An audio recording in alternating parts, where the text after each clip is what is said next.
நடிகை மினு முனீரை கைது செய்து சென்னை வந்திருக்கிறது தமிழ்நாடு போலீஸ். கூடுதல் விவரங்களோடு இருக்கிறார் செய்தியாளர் கிருஷ்ணா. வணக்கம். விவரங்கள். நிச்சயமாக மினு முனீர் என்பவர் கேரளா மாநிலம் பத்தனம்திட்டா மாவட்டத்தில் உள்ள திருவிழா பகுதியைச் சேர்ந்தவர். இவர் மினு குரியன் என்று அழைக்கப்படுவார். இவர் 2008ஆம் ஆண்டிலிருந்து சின்ன திரையில் கேரளாவில் அறிமுகமாகி தொடர்ந்து திரைப்படத்தில் நடித்து வருகிறார். மலையாள சின்ன திரையில் அறிமுகமாகி அடுத்தடுத்து கேரளாவில் பல படங்களில் நடித்த இவர் மீது ஒரு குற்றச்சாட்டு என்பது புகார் என்பது முன்வைக்கப்பட்டது.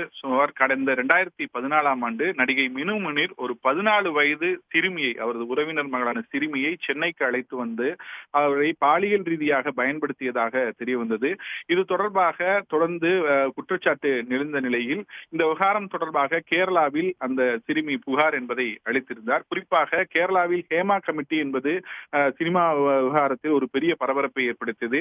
பெண்கள் எதிர்கொள்ளும் பிரச்சனை தொடர்பாக அந்த பிரச்சனையை தீர்ப்பதற்காக அந்த ஹேமா கமிட்டி அமைக்கப்பட்டு அந்த விவகாரத்தில் மினு முனீர் ஒரு சர்ச்சையில் சிக்கியிருந்தார். குறிப்பாக அவரும் பல்வேறு புகாரை அளித்திருந்தார்.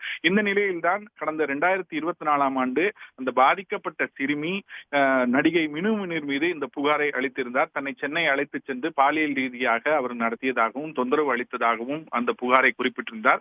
சம்பவம் நடந்த இடம் சென்னை என்ற காரணத்தினால் இந்த வழக்கு என்பது திருமங்கலம் அனைத்து மகளிர் காவல் நிலையத்திற்கு கேரளா மாநிலத்திலிருந்து மாற்றப்பட்டது. இதனையடுத்து அவர் மீது போக்சோ சட்டத்தின் கீழ் வழக்கு என்பது பதிவு செய்யப்பட்டு தற்போது சென்னை போலீசார் அவரை கேரளாவிலிருந்து கைது செய்து ரயில் மூலமாக சென்னை அழைத்து வந்திருக்கிறார்கள்.